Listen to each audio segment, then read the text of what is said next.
Hello, everyone. Let's tune into this Saturn-Neptune conjunction. We're kind of at the foothills of this right now. Saturn and Neptune are just 10 degrees away, and they're only going to tighten. So in traditional sense, this 10-degree orb is like the official beginning of a conjunction. We have the North Node here, kind of moving backwards, bridging between this Neptune and Saturn. And as I always say, wherever the North Node is, and whenever a planet joins a North Node, that places a very strong evolutionary significance on whatever that planet is. So there's a lot to unpack here in understanding the significant evolutionary meaning of this Saturn Neptune really over the next year. So let's just take a look first at the movement of these planets. Over the next few months, Saturn's going to be moving towards the North Node, joining with the North Node. It happens in April or so. Then Saturn and Neptune get really close. They don't actually join in early Aries. They both move backwards, but not yet conjunct.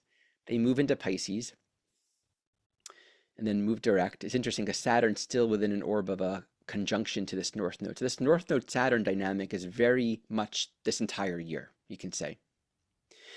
And they both move back into Aries, where they finally cross into a new phase by February of next year. And let's just take a look at that. Yeah, it actually happens pretty much almost exactly a year from this very day, on February 20th or so.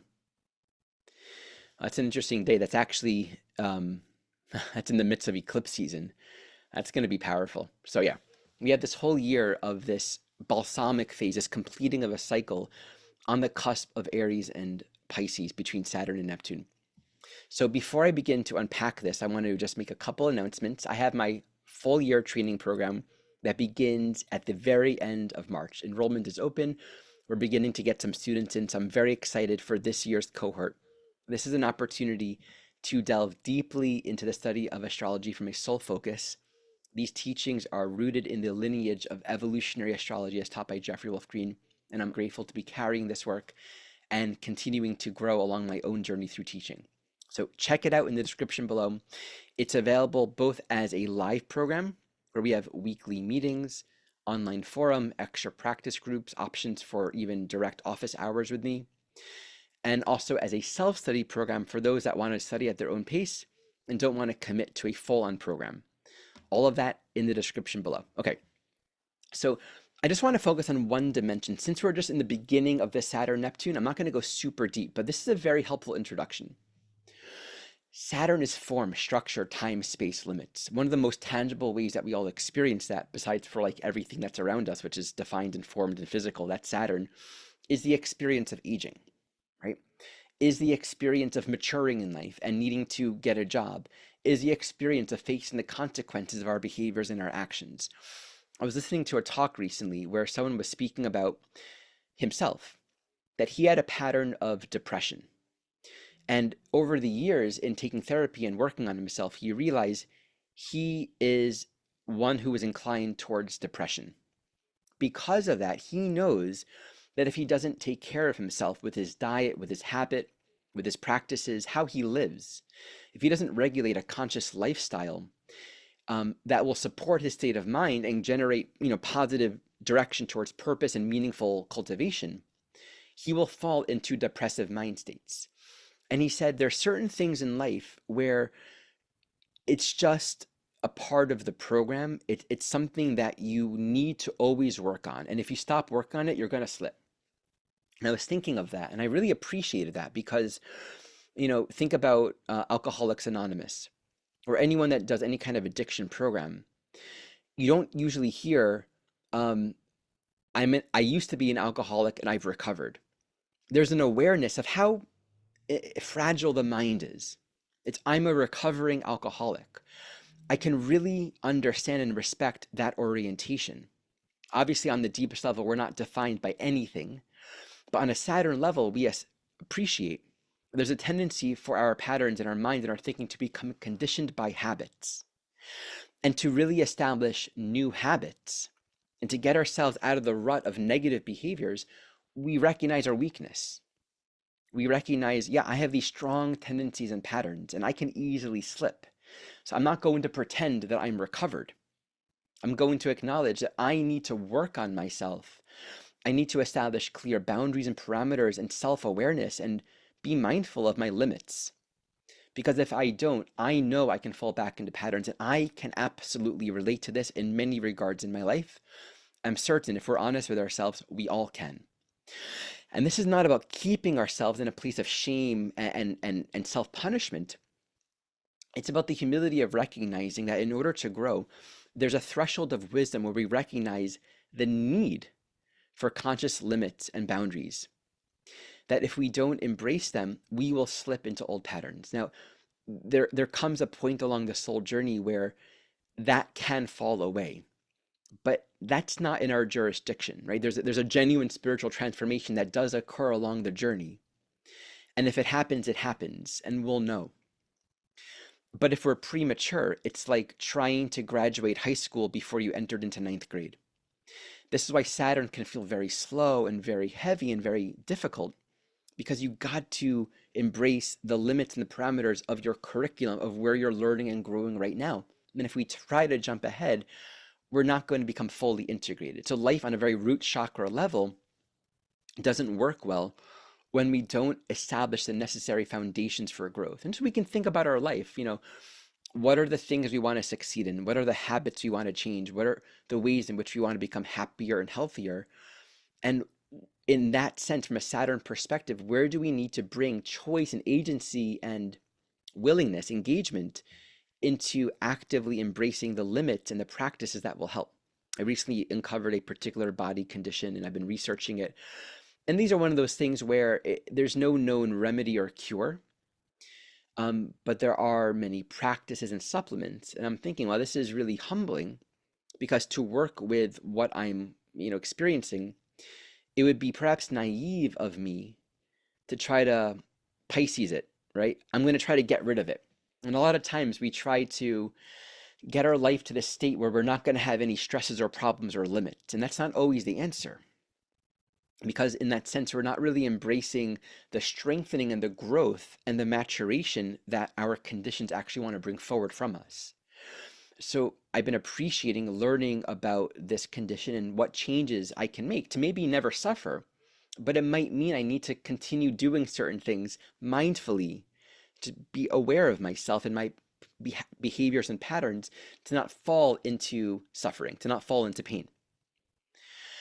And that's why Saturn gets real as you get older, as you age, as you mature, as you face real life experience, and you realize you can't go on as you did before. Existentially, this is difficult when you put Saturn in Pisces for that reason that I just expressed. There's this sort of naivety of wanting things to be very light and easy. But we don't embrace the curriculum and grow and develop our spiritual agency. So Saturn in Pisces, in the most general sense, is recognizing that we are to embrace the limits of form and structure and time and space and discipline and long-term goals and limits with respect to our spiritual evolution. With respect to the fact that heaven's not going to come down and just make it all nice for us.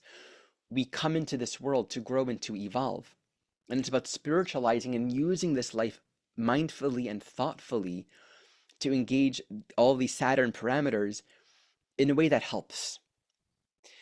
And in that sense, we can really find peace and acceptance with what is, meaning we're not struggling with time. Otherwise, Saturn and Pisces become sort of this antithetical relationship between spirit and flesh.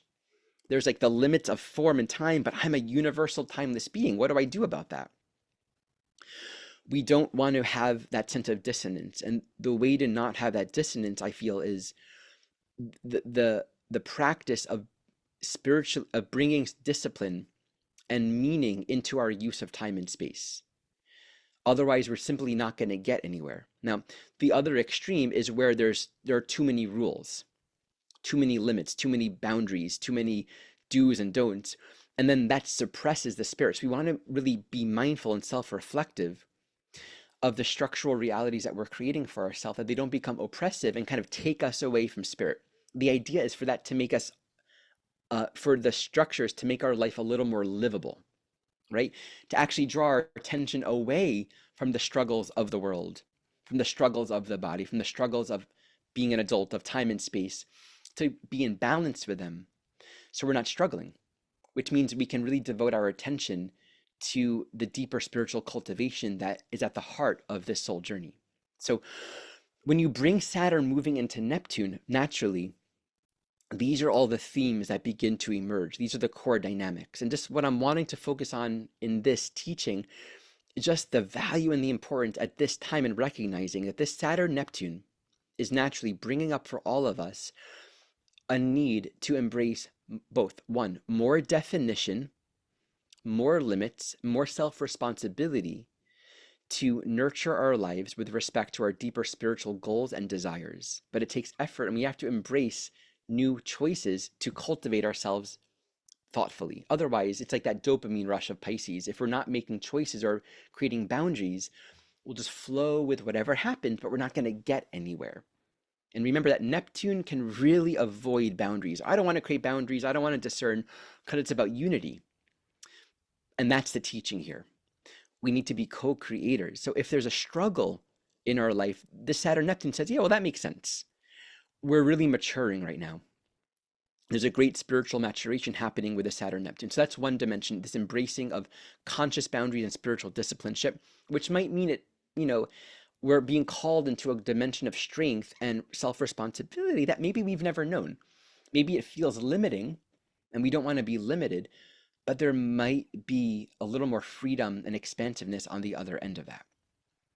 And so then the other dimension of this is the dissolving, and this will be its own video, the dissolving of all of the structures and forms that we've valued, roles that we've inhabited, structural realities, who I'm supposed to be in the world, things that we've given meaning to that have no meaning. They end up just becoming form without content. So becoming more and more aware of those energetics in our life, and that can be very hard because that can feel like a lot of the things that we've given meaning to, we've had a lot of hope and faith, and it's going to be this way, and it's not this way. Or maybe you need to do a lot more work for it to become that way. But the reality, and I always say Saturn is reality check and Neptune is reality, right? Reality with a capital R. Saturn's reality check, which is like what's going on in your life right now. How are things happening right now? So this can be disappointing and disillusioning in the meaningless being revealed for what it is, but also that self-responsibility to recognize we have to participate in this journey. So I'm very much looking forward to speaking more about this over the coming month. To me, it is the core transit of this next year happening on the Pisces Aries cusp is itself really powerful. It's a whole new cycle, a whole lot of new energy, a lot of culminating, a lot of really deep spiritual maturation and evolution embedded within the signature.